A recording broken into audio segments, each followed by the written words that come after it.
I wanna be where you are. Da-na-na-na-na-na-na-na. I get this feeling. I wanna be where you are. Diddle-diddle-diddle. New song came out, John Summit. I don't know.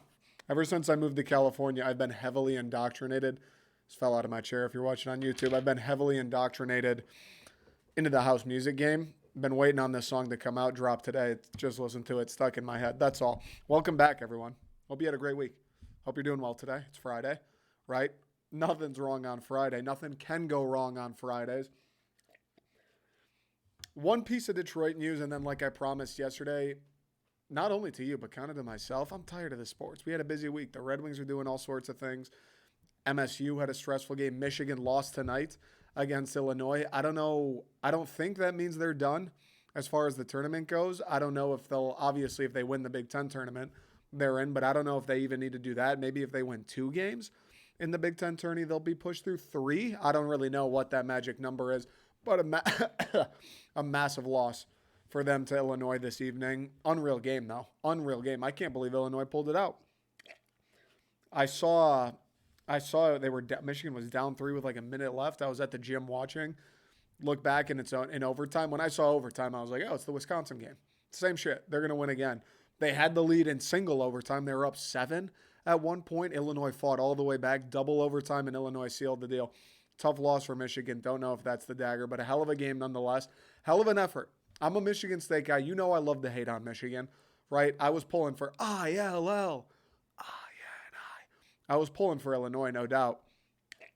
But listen, you got to give credit where credit's due. Unreal effort by Michigan. Unreal fight back this season for Michigan, like to where they were in January, where they were in February, even where people were like, "Yeah, enjoy the NIT trip." It was booked.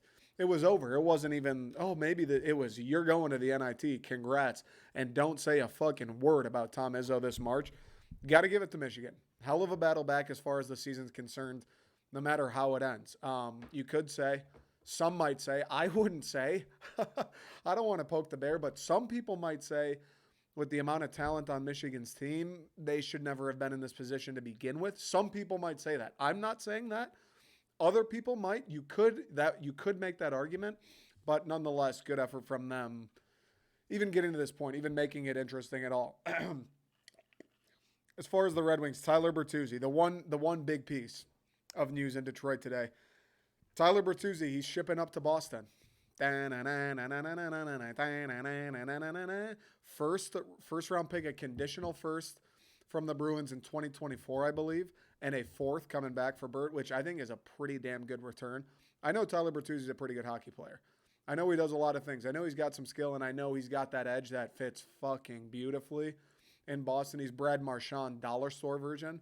But the fact that he's on an expiring contract, his hands are made of napkins. He might get hurt again before the playoffs even come around, like with his track record. The fact that Steve Yzerman could pull in a first for him, that's a job well done. That's a great return for an expiring. And you got to think, like, Tyler Bertuzzi, he probably wants his bag. Like, much like Dylan Larkin just got fucking paid. Obviously, Bert's not going to get paid like that. But Bert's probably looking for something more than a 3, 4, 5-year deal. Like, he's probably looking to get a 6-year plus deal and make his nut on this next contract. I don't think Boston's giving him that. I don't know if even, if Boston wanted to. I don't know if they could afford it because you got to believe Bert's going to try and maximize. He's not taking a hometown discount for the Boston Bruins. I don't think he would have even done that for the Red Wings. And I assume before Steve Yzerman dealt him, they've between last year and this year, much like Larkin, I'm sure he's had plenty of conversations where he probably got the point, like, Bert's not taking a discount, even though he's been in Detroit his whole career, even though he loves Dylan Larkin, all this. He's probably not going to take a discount. He's trying to set his family up for their future, so you got to respect that. But Boston knowing that they're probably not going to sign him after this, good return for Steve. And the conditions on the first in 2024, it's a top 10 protected pick. So if Boston slides and that pick becomes top 10, it's going to get pushed to 2025 and we'll take their first round pick. So regardless, the Wings are getting a first round pick for Tyler Bertuzzi. Hats off to Stevie. Sad to see him go. You know what I mean? I know it's been dark for the Wings. Like, Tyler Bertuzzi wasn't really a part of anything special here. I hate to say it. He was a part of some of the darkest days of my life. Anybody over the age of like 30, the darkest days of their lives as Red Wings fans. So it's not, it's not a guy that lifted the cup here. He's not going to be up in the rafters, but he's been here for a while. He's been one of the faces of the franchise. He's a fans player, like I said, fighting, scrapping it up, scoring some goals. Dylan Larkin's best friend. Yeah, it's sad to see him go no matter what it is, but that's the league. That's pro sports. Shit happens. I'm happy for him. I'm happy he's going to get a chance to go play for a winning team. I tweeted it out the other day. Like, I feel a little bit bad for Dylan Larkin. I mean, tough to feel bad for anybody who just got a nearly $70 million contract. But, like, the guy's played his entire career in Detroit and hasn't even come fucking close. Hasn't even come close to winning anything. He's got buddies all around the league. There's so many dudes that went to Michigan on better teams. Matty Beniers for the Kraken tonight. They're doing more shit than Dylan Larkin's done in his career. So I feel bad a little bit in that way. And I felt bad, for Bertuzzi. It's cool that he's going to go get a chance to play for the best team in hockey by far. And you got to believe have a good chance at winning a Stanley Cup. So, win as far as I'm concerned. Bert's gone. The Larkin presser was a little sad how he was bummed out. His best friend's gone. But like I said, is what it is, man. Is what it is. And similar to what I said in yesterday's episode about the Hronek deal, trade aside, the return aside, I like that Steve is kind of sending a message like, hey, nobody's safe. Dylan Larkin, you're probably safe. Mo Seider, you're probably safe. Lucas Raymond, you're probably safe. And then after that, nobody's safe. I like that he kind of looked at the pieces and goes, look, we've, Phil Hronek, Tyler Bertuzzi, they've been here for a while, and what do we have to show for it? Draft picks that we hope become good? Like, it's time for some change. It's time to shake it up. And I don't know. They lost tonight in OT to the Kraken, but it's time to send a little message and hopefully inject a little life into the Red Wings and inevitably and unfortunately, for my taste, kind of slide the rebuild back another year or two. You trade away a couple guys in their mid-20s, a couple guys that are NHLers for picks, for guys who aren't going to be on the big club until fucking who knows when, 2026. It is what it is. And the conversation's going to have to happen eventually. We'll see what next season holds. We'll see, I guess, what the season after that holds. But kind of soon here, we're going to have to start asking, like, when do we win? When do we accumulate points? You know what I mean? Like, when does a playoff appearance happen? Steve Yzerman, love him to death. How couldn't you? One of the biggest legends in Detroit sports history. Touted as the best GM in the league when he came to Detroit. He was the savior when he left Tampa. At some point, like, it's great flipping these guys for first-round picks. It's great that he hit on Mo Seider. It's great that it looks like he hit on Lucas Raymond. It's great that Berggren looks pretty good. It's great that Edvinsson and some of these other Swedes and guys down in the minors and overseas look pretty good.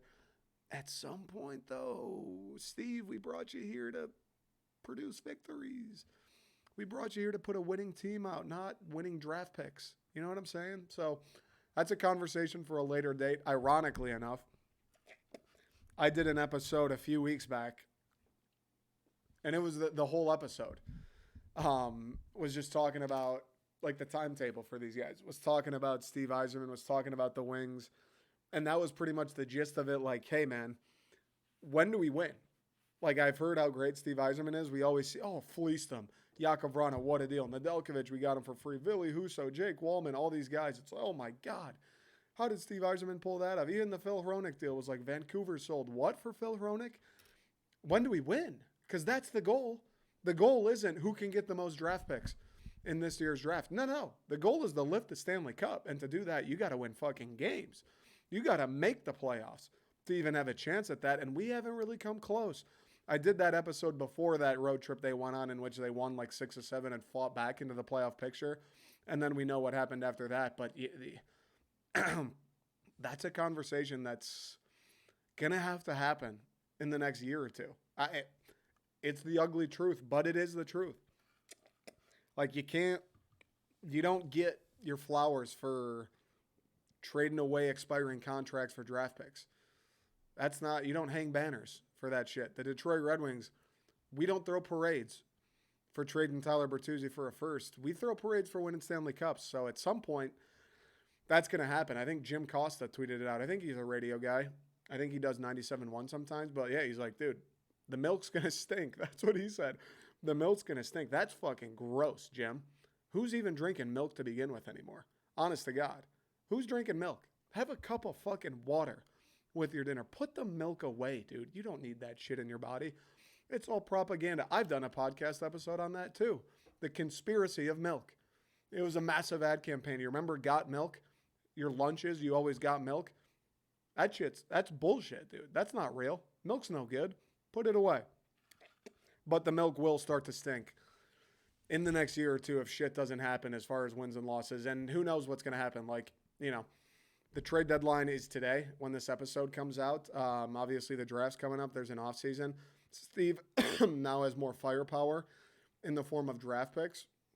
He might make a move for somebody who's 27 and in their prime and ready to win right now. He might make a deal that makes this team exponentially better next season. He might not sit on those draft picks and wait for an 18-year-old to come along. Who knows what's going to happen? And if that's the case, we'll readjust and we'll have that conversation when the time is right. But in the meantime, like, that's kind of what I'm looking at. Like, it's all great and jolly and good deals, and Steve Yzerman's great, and the trades and expiring contracts, first-round picks. That's all great. At some point, we got to win. At some point, we got to win hockey games. At some point, the Detroit Red Wings need to be back in the fucking playoffs. Plain and simple. All right. That's all I wanted to say on the sports front. Big news, right? Like, I can't ignore that. What I do want to talk about otherwise, I got a burn on my fucking tongue. You definitely can't see it. I'm not using a Nat Geo camera. Right here, dude, one singular one of my taste buds, I burned it today. Drinking coffee at work. The coffee sucks at my job, dude. The coffee tastes like shit.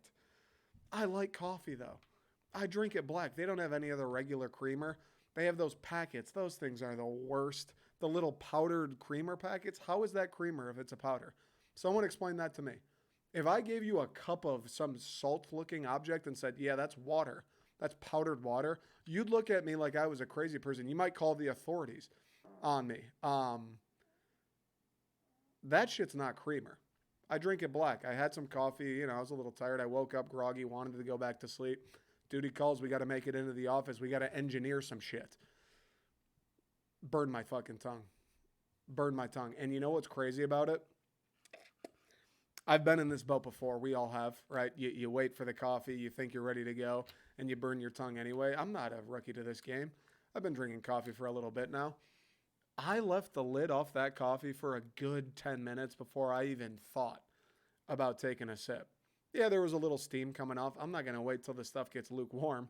I don't do cold coffee. I do iced coffees. I don't do hot coffee that became cold because I left it out. I don't do that. And if you do, I'll call the authorities on you because that's crazy. I thought this coffee was primed. I thought we were in the Goldilocks zone. Mama's porridge is a little too cold.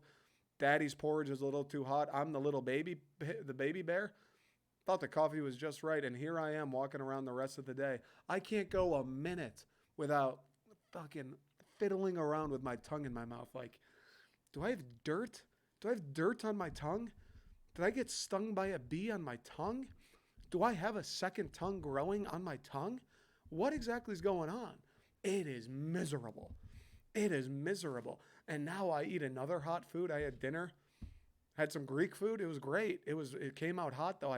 As soon as it touches that taste bud, boom. It's like I'm having another cup of coffee. It's like I reburned the burn.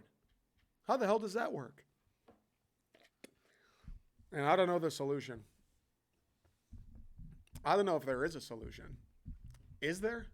For burned tongues? Like, do I get a little bit of Neosporin and dab it on there? That sounds gross.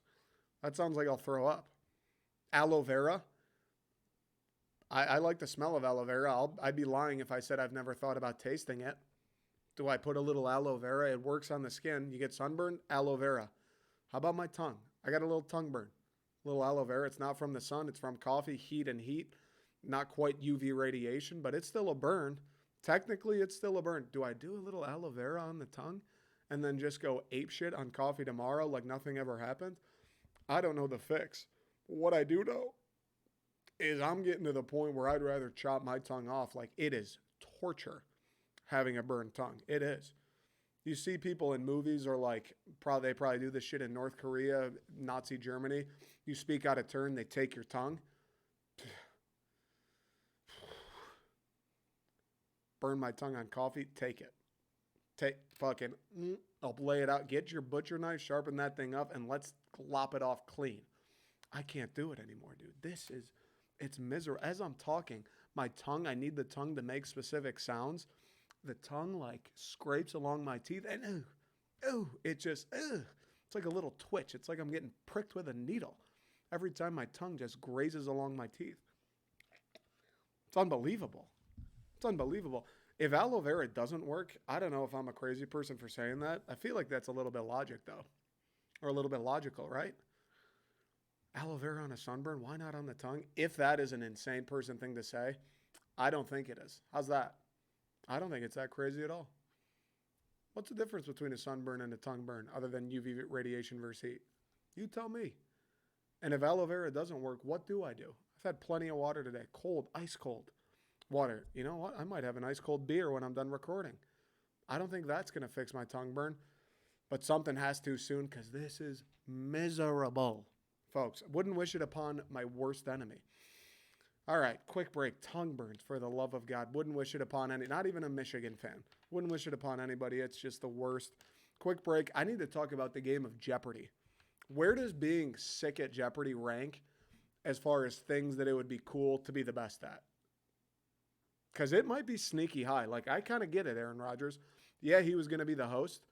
I kind of get it, dude. Being the man at Jeopardy I watched today, this guy, I can't remember what his name, Colby or some shit, Caleb. Can't remember what his name was. This guy cleaned up. Like, he wasn't even, I felt bad almost because he was killing the other two contestants so badly. He looked guilty. He was beating him so bad. How about being a Jeopardy All-Star? NFL quarterback, captain of a Stanley Cup winning team, Drake, Jeopardy winner? I don't know. Just think about it. Quick break. Being the man at Jeopardy would be pretty fucking cool. Think about it. Just for 2 seconds, think about it. I know it might sound a little insane to say that that would be up there with like being Patrick Mahomes or being Austin Matthews or being Aaron Judge or being Drake or being Leo DiCaprio. I know it sounds crazy. Think about it for 1 second. Think about it. You are the fucking man at Jeopardy. There is not a soul that could walk onto that panel that knows a 1920s author of an action fucking novel. There is nobody else in the world who will click that little buzzer faster than you. That'd be sweet, dude. That might be up there for me on the Mount Rushmore of like shit you could be the best in the world at, Jeopardy. Because let's think about it here. Let's think about it. I know it's crazy, but let's think about it. You get all the things the other people get. You get the fame. You're on Channel 7 at 7 p.m. every single night. You're the best in the world. You never lose. Brother, you will be on Channel 7 at 7 every single night until you either retire or die. Number one, there's your fame. Two, the whole game, the whole point of the game, you make money. The entire thing of Jeopardy. Yo, you won tonight? Here's a shit ton of cash. Oh, you have $35,000 from answering all those questions. You're going home with it. Congratulations. You won again the next night. You won another 35. That's $70K. We'll see you back here for a third. You just keep stacking up money. You're making 30 grand a day. If you're the best in the world at Jeopardy, that's not a bad living for 30 minutes of work. You show up, answer a couple questions, $30,000. We'll see you tomorrow. You don't need to write the questions. You don't need to worry about what you look like. Throw on a suit. Throw on a collared shirt. Nobody fucking cares. You don't need to memorize any lines. You just are the smartest person who's ever lived. That's all it is. And you show up, they turn the lights on, you say a couple what is blank, and you're off with a sack of cash. There's your money, number two. Number three, while it would be great to be the best in the world at throwing a football, while it'd be great to be the best in the world at putting a hockey puck into a net, how about being the best in the world at using a brain? How about that for 1 second? Being the smartest person who speaks English. Yeah, dude. Yeah, there's no God's given. You could look at LeBron and go, look, he's the best, but, you can't be the best if you're not 6'8", 270 and run like a fucking antelope. That's not in the cards for you, pal. Yeah, you can't be Pat Mahomes if you weren't throwing at 50 yards at 7 years old. Sorry, pal. Yeah, you can't be Drake if you don't have the voice of a god and connections to all the best ghostwriters in the music industry. Sorry, pal. You're smart. You got a brain on you. You know how to use it. You can memorize shit for some reason. You remember stuff that nobody else cares about, like what's the capital of Alaska? Anchorage. No, Juneau, I think. You remember all that kind of stuff. Just, you have it. Boom. You see it once. You read it once. Boom, boom, boom, boom. In the memory bank. Nobody can make an excuse on that. Oh, well, he's bigger than me. Oh, well, he has the God-given talent. Oh, well, he grew taller than I did. There's none of that shit going on. You're the fucking best in the world at using something everybody has. They say the brain's like a computer. You legit have a computer. You have Chat GPT in your fucking dome. You got the fame. You've got the money. And you're the best in the world at something that there is no excuse for anybody else to not be the best at. Right now, if I made a goal right now, if I was like, I'm 25, by the time I turn 40, I'm going to be a Jeopardy world champion. I could do that. If I spent the next 15 years of my life doing nothing but studying pointless facts that nobody cares about, reading books that came out before ink was a thing, reading about the culture of Ethiopia, if I spent the next 15 years of my life, I think there's a case that I could go on and become a Jeopardy world champion. I'm never going to go to the NBA. I'm never going to be Drake. I can't rap, dude. I've done freestyles with my friends in their car. It's a fucking joke listening to me rap. I'm not the worst at it, right? I'm pretty good with words. I think I'm pretty good at making them funny, putting them in an order that elicits laughter or elicits some sort of reaction. I'm never going to be Drake, dude. I can't grow cornrows. How the fuck am I going to be Drake? I don't got a smile like that. You see my beard? Do you see what my facial hair looks like? I can't be Drake, dude. Leo DiCaprio, maybe. Maybe you could train well enough to be an actor, but there's no big break unless you get the big break. I could train the next 15 years acting my ass off. My inflections, the way I read a script, whatever it is, there's no certainty that I'll be in a blockbuster movie by the time I'm 40. This little thing up here, I'm figuring out what was the dynasty before the Jing dynasty. Yeah, I could remember that. I could commit that to memory. I could pull that out on Channel 7 at 7. I could do that for sure, dude. Are you kidding me? And maybe the best part of it all, those other guys, Drake, Leo DiCaprio, Michael Jackson, that famous story, he was so famous, he was renting out grocery stores and filling it with actors so he could feel like he went to the grocery store in real life, which is bananas that that's even a thing. You get a little famous from Jeopardy, you're not that famous, dude. You can go to the fucking grocery store. You can go get a massage. You can go to the movie theater. Nobody's going to be stopping you in the middle of the movie. Holy shit. Are you the guy who's won Jeopardy every single episode for the last 7 years? Nobody's doing that. Maybe here and there, but it's not like those other guys. You've got the fame. You can probably pull a couple strings. You can't get a table at Carbone. You're in the Big Apple for a night. Look, dude, I need a fucking table. I've never even looked at your balance sheet. I can tell you what you're clearing in a month. I'm that fucking guy. I own Jeopardy. Alex Trebek sits right here, and Albert Einstein's on the other shoulder. Give me the goddamn table at Carbone. You could probably pull it out. You could pull the fame card if you needed to, but it's not going to be a hindrance to your life. And not to mention, this might sound like I'm a douchebag. Maybe I am. I don't know. Being the smartest person to ever exist would be pretty fucking cool. Anytime anybody ever asks a question in any setting, Jeopardy or otherwise, you're just sitting back like, I know the answer, dude. Answer's 27. F. Scott Fitzgerald. Baltimore, Maryland. What is Baltimore, Maryland? Any question? Ever. Thanksgiving. Who the fuck's going to tell you anything at Thanksgiving? Your high school reunion? What is someone going to say to you? What's anyone going to say to you? Brother, I'm the smartest person on the planet Earth that speaks English. What else do you want me to do? What else do you want me to do? And I'll take it a step further now. I'll take it a step further now. You're so smart. You know so many things that if you wanted to get into one of those other fields, you want to start writing music, you could probably compile all that data and random information you have about music throughout the years that you could probably put together. All right, Michael Jackson did this, Prince did that, Elvis did this, Drake did that. I'm going to be the greatest musician of all time. I understand how people control their voice. Yeah, I'll take a couple lessons. I already intrinsically have a knowledge of how to train my voice. I already know how songwriting works. I already know what people enjoy. I already know what to write my first album about. You could leverage it there. You might never be an NBA player. You might never be a football player. You could maybe be a hockey player. I know where the puck's supposed to go. I know where you score goals. I'd have to learn how to skate. I'd have to get in better shape. I know exactly what I got to eat to get in the best shape as fast as possible. I know exactly what workouts I got to do to become the best power skater on earth as fast as possible. I know what drills Patrick Kane was doing when he was 6 years old stick handling, if it takes it. You could maybe be an NHL player. You could maybe swing that. You want to write a movie? What'd Tarantino do? What'd Stanley Kubrick do? What's Chris Nolan do? Brrr. I'll be better than all of them combined, dude, because I'm the fucking Jeopardy world champion 7 years running. I got 1 million stacks. I don't need Warner Brothers. You know how much money I got in the bank? I'll finance my own movie. I'll act it out too. I've watched enough Leo. I've seen enough Christian Bale. I'll take what they do best, and I'll combine those and be better than those guys.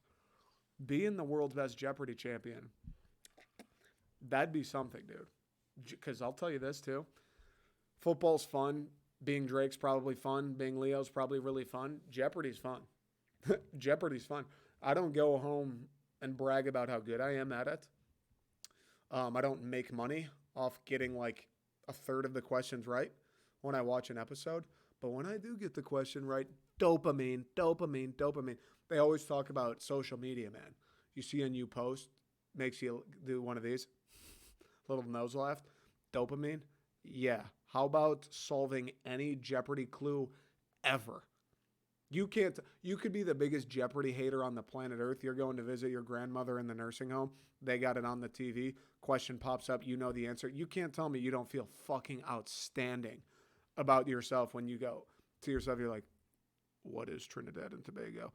That's right. Trinidad and Tobago. You can't tell me that shit doesn't feel like you just wrestled a bull into submission. Because it does. I don't know what heroin feels like. I imagine it's similar to being good at Jeopardy. I'd imagine you get a similar sensation. Otherwise, why the hell would everybody do it?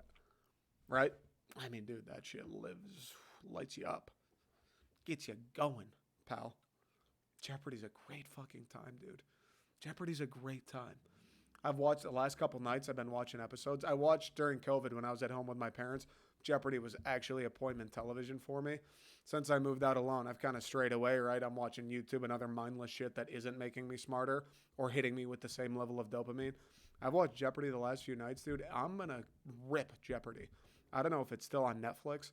I don't know if they got reruns on YouTube, but I'm going to fucking find them. Wherever they're hiding them, I'm going to find them. And I'm about to go ape mode on every Jeopardy episode that's ever been published, dude. That shit fires me up. Oh, I know what the first suspension bridge ever in America was. I'm the man. You can't tell me shit. You got the last ham before Thanksgiving? Look, dude, I got 12 clues on Jeopardy last night. You give me the ham. How's about that? How's that sound? And to be the best in the world at it. Now you're living the life. I will say the one drawback would be, I don't know how much tang being the Jeopardy Grandmaster gets you. Like Pat Mahomes, he's probably swimming in it. Fucking God knows Drake and Leo and those guys are swimming in it.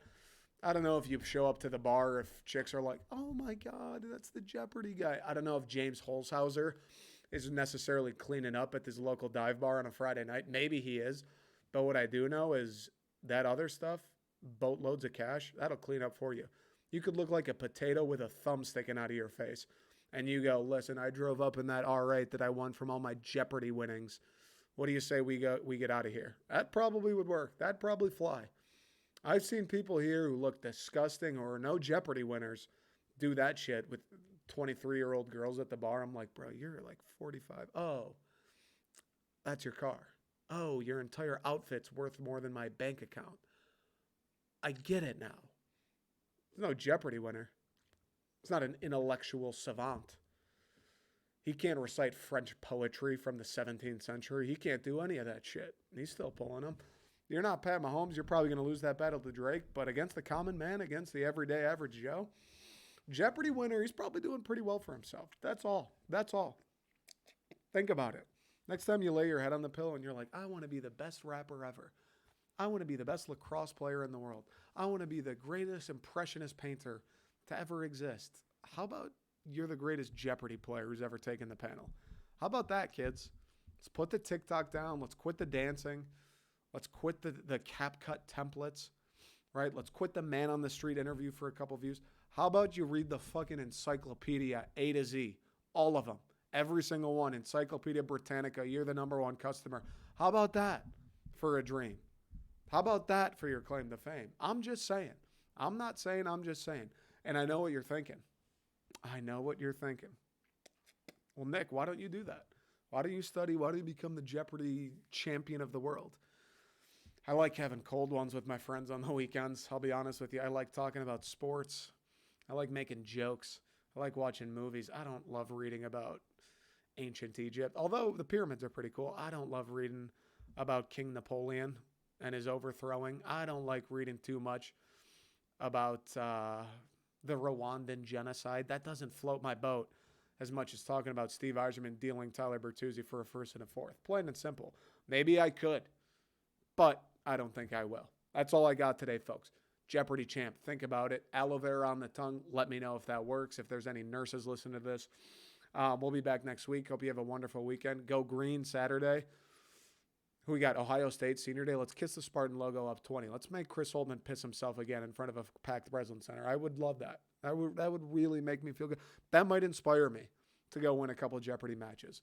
Anyways, appreciate the support. As always, I'll catch you guys next week.